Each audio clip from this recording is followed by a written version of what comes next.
Hello नमस्ते सबैजनालाई फेरि पनि तपाईहरुलाई युट्युब च्यानलमा स्वागत छ।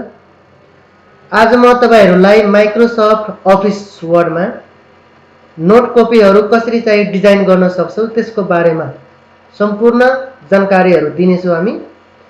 तपाईहरु नयाँ हुनुहुन्छ भने मेरो च्यानललाई सब्स्क्राइब गरिदिनु होला। माइक्रोसफ्ट अफिस ओपन गरिसकेपछि अब हामीले पहिला चाहिँ लेआउटमा जानु पर्यो।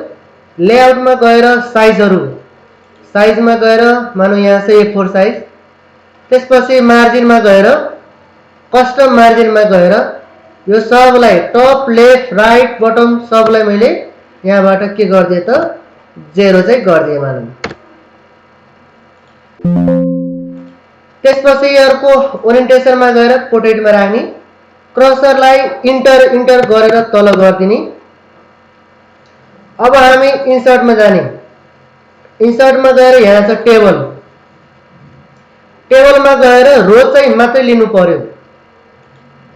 त्यसपछि यसलाई अब हामीले टेबल ड्र गर्दाखेरि टेबल लेआउटमा गएर हामीले के गर्न पाए त रो इन्सर्ट रो बिलो यसमा लेफ्ट क्लिक गर्दै जाने। भनेपछि हामीले के थाउनु पर्यो त रोहरु चाहिँ एड गर्दै जानु पर्यो।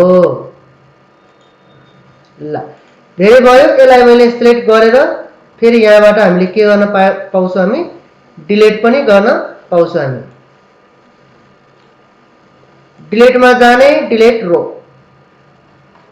यति गरिसकेपछि अब हामीले इन्सर्टमा गएर शेपमा गएर यहाँ छ लाइनमा लेफ्ट क्लिक गर्ने। लाइन ड्र गर्दाखेरि शिफ्टलाई थिचिराख्ने सिधा हुन्छ।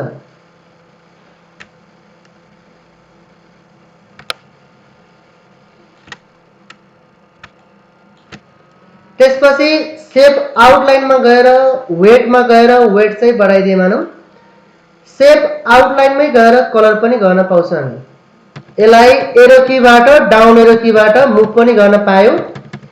त्यसपछि यसलाई नै हामी होममा गएर कपी यहाँ पेस्ट यसलाई पनि हामी मुभ गर्न पाउँछौं हामी। तर शेप फर्म्याटमा गएर शेप आउटलाइनमा गएर वेटमा गएर यसको अलि पातलो गर्दिने।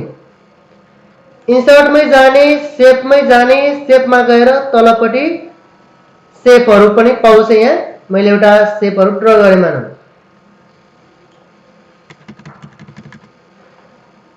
अब यसलाई पनि हामीले अझै मैले अलि तल गर्दिए। अब यसलाई पनि हामीले ठूलो अलि बनाइदिए। त्यसपछि शेप फर्म्याटमा गएर शेप फिलमा गएर नो फिल आउटलाइनमा गएर कलर गर्दिने। अब यो शेपमा लेख्नु पर्यो राइट क्लिक गर्ने माउसको। त्यसपछि के गर्न पायौ एड टेक्स्ट।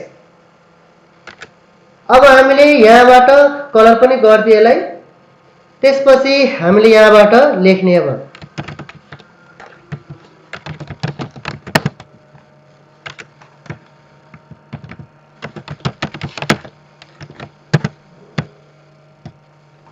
अब ग्यापहरु कम गर्नु पर्यो भने दुईटैलाई सिलेक्ट गर्ने, होममा जाने, यहाँ छ लाइन स्पेस सबैभन्दा कम भनेको 1.0, फेरि यसमै गएर रिमुभ स्पेस आफ्टर प्याराग्राफ त्यो भन्दा नि कम ग्याप चाहिँ गर्न पाउँछौं हामी। अब हामीले यहाँ पनि हामी लाइनहरु ड्र गर्नु पर्यो भने शेपमा गएर लाइनमा जाने, यहाँ पनि लाइन चाहिँ ड्र गर्न पाए। फेरि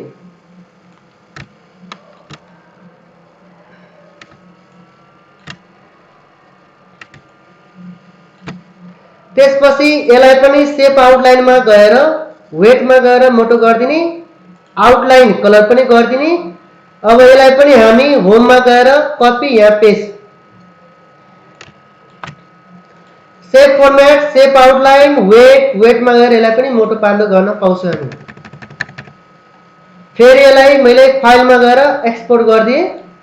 ल अघिकै मैले फाइल नेमहरु राखेर अघिकैमै रिप्लेस गर्दिन्छु म यहाँबाट।